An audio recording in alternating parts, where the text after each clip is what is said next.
جو شناخت رکھنے والی خواتین ہیں ان کو ہم نے ہر جگہ پہ سپیس دینی ہے،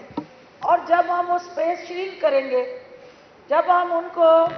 ان کی جو صلاحیتیں ہیں بروئے کار لانے کے لیے اپرچونٹیز نہیں دیں گے تو سفوکیشن ہوگی، وہ معاشرہ گھٹن کا شکار ہوگا، اس معاشرے کے اندر ڈپریشن آئے گا، اس معاشرے کے اندر جو ہے وہ جب آپ سپیس نہیں دیں گے، اور وہ اسی کی مثال یہ ہوگی کہ وہ سپرنگ آپ اس کو دبائے رکھیں، جو ہی آپ کا ہاتھ تھوڑا سا سائڈ پہ ہوتا ہے تو وہ چھت کو ٹچ کرتا ہے